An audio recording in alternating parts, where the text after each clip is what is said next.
My name is Maud Driscoll, and I'm the Executive Director of The Frost Place. It's a great pleasure to have Martha Rhodes here with us tonight to read.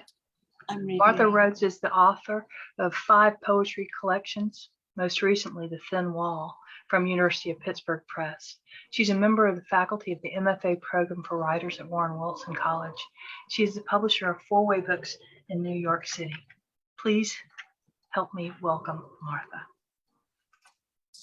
Thank you, Maudel. Thank you, Patrick, and all of you out there. I'm going to read tonight from Book in Progress, and it looks to be like a sequence. I don't know the order yet of the poems, so hopefully this order will work for tonight.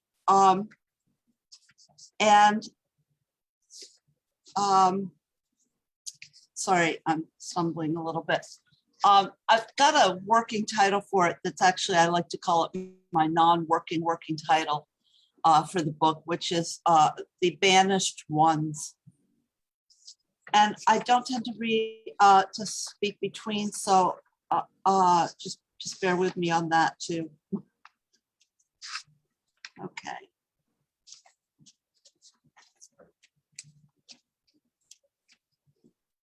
Out of sorts, Rondeau. What's in the air? What's stalking me that wasn't there until at 3, just as the wind picked up that barn and settled it onto another's farm? Or did I dream this malevolency? Admittedly, I'm out of sorts, and all this week I've wanted to lash out at those who speak as if there's nothing. Don't be alarmed. It's a gentle day. You won't be harmed. It's in your head. You've never been happy. Those who know nothing say that to me. There's an evil out there. The air's no balm. Stop trying to soothe me. I won't be calmed. A gentle day. I won't be harmed.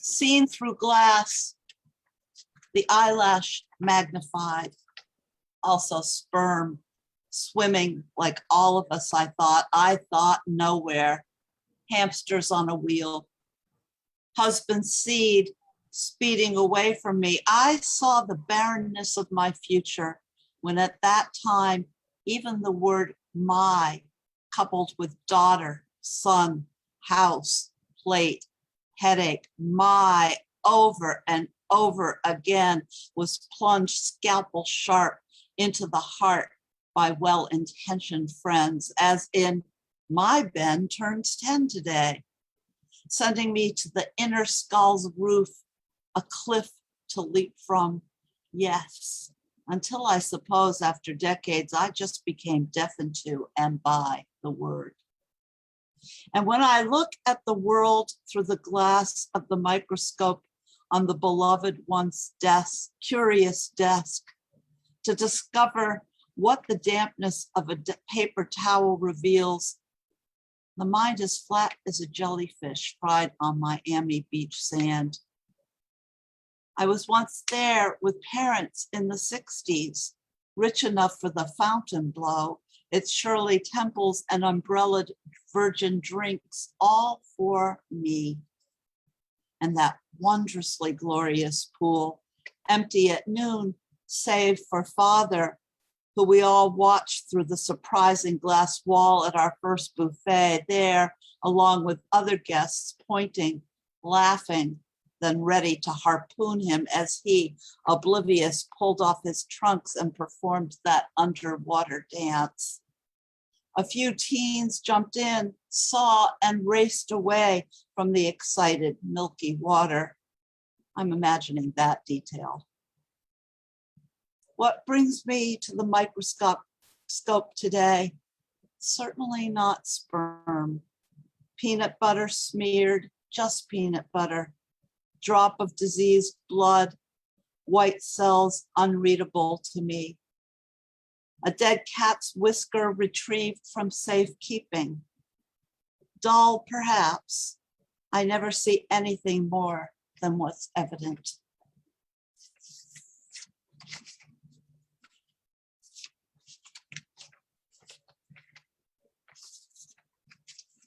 How sad. Their kisses were bitterly thin. Their lovemaking so dry, blisters erupted. To lure her, he coated and dusted himself with sweetness of any form. But only bears, ants, and bees circled him. Bears, ants, gnats, bees, all the universe's creatures attached to his skin, save her.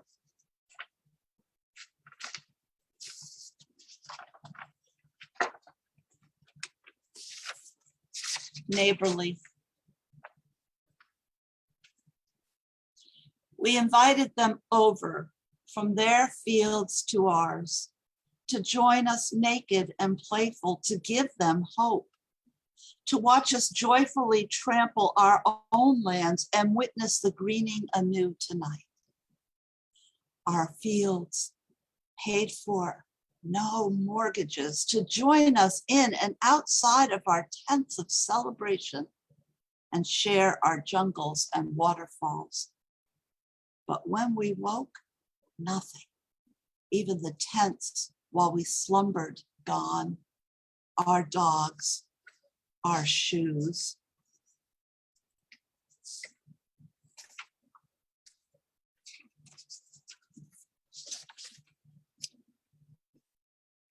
To reclaim. Our appointed soldiers follow the Charles from Millis to Needham in search. We follow them as scouts.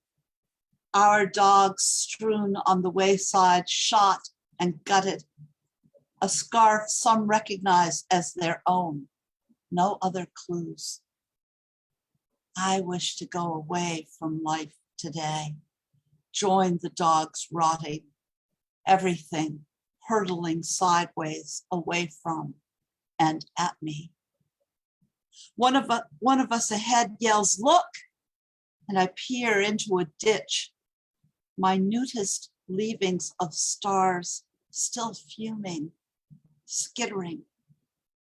And I know I can begin again, but will I?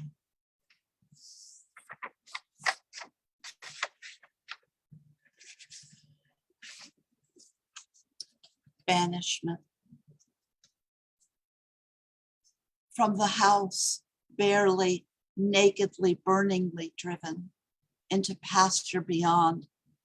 Bad daughter, thrown across acres without even a mother's shawls and pillows. Where to sleep, where hopping things won't hop and nest in her hair. Why thrown out? Why not him too? All we did was kiss, a small, shallow kiss. Now he drives by without a glance, years of driving by, watering the field with his spit. And she, dressed in corn husks, arms pointing east, west for all, even the crows to scoff at her ragged, pathetic self.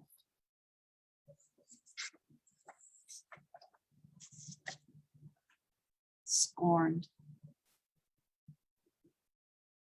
So she will wear the field as a shawl. She will haul the sward's leavings to the river back and forth under sun and moon, the entire town dumping trash and curses upon her.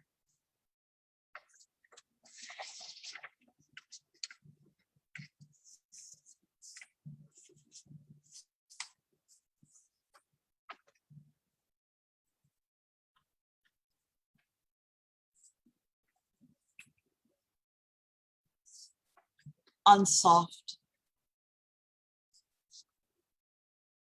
From the beginning, that was only my beginning. I don't presume it was anyone else's. I was difficult. No one came forward to nurse or clean me.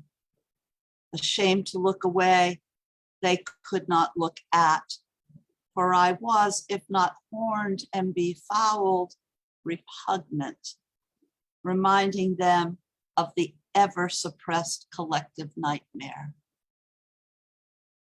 Even in their most naked moments, barely awake, before coffee and eggs, dawn just beginning to melt the crust at their eyes, they heard my squalls and pretended I was yet to arrive into their lives. I was still just a swelling for those few moments, a happy promise. From the beginning, I was demanding and insatiable. I ate through carpet, pearls, quilts, and pets. I demolished bank accounts and shat out snakeheads. I remember, a beast, unsoft, rancid, my milk teeth pointing in all directions. I was at home in their root cellar, hayloft, dung pile, and I lost pig slop bucket, called scarecrow, gaseous fungal spread. I am not self-loathing, mind you, and I do not ask to be convinced otherwise. My sister knew I belonged townships away. Send it to the lodge. Send it to the lodge, she'd pray through her sheets. But I'd made that impossible, having crawled through the portal of that place to smear my waist on those walls and across the sleeping foreheads of its occupants. You see, I wanted to stay with my family, my loved ones. If only it wasn't so difficult to smother a difficulty I'd hear through my crib's sheets. So I tried to make it easy for them. I rose up again and again to meet the pillows held above my head.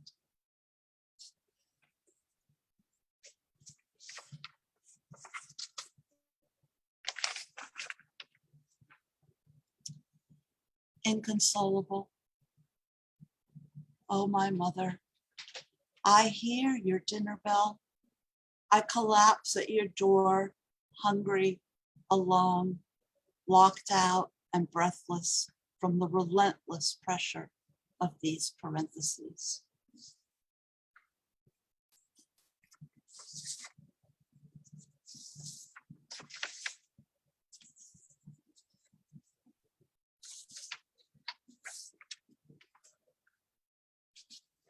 Recurrent.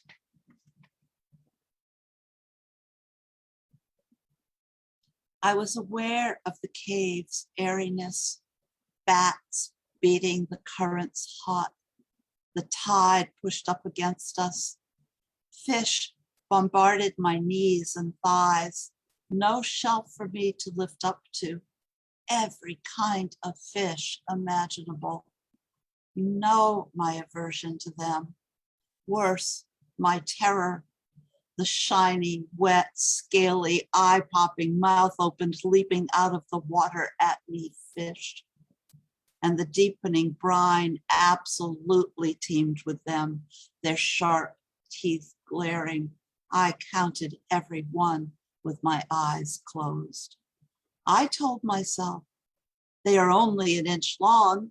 They are oblivious to you. You will survive this episode. That's all it is.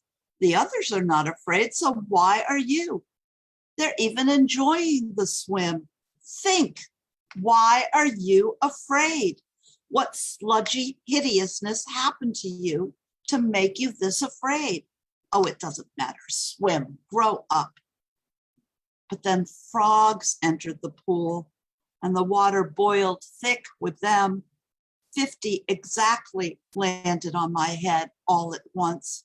You must remember, don't you, my aversion to them, their croaking, their green sliminess, their ability to jump land, slide, and land again. So of course there were frogs in the up to my neck by now pool. All other things wet dove in, an explosion of wetness. You also entered, trillions of you upon my shoulders, between my legs, spawning in my ears, how to bear this one more second, knowing it was only the beginning of the pool's beginning and me in it.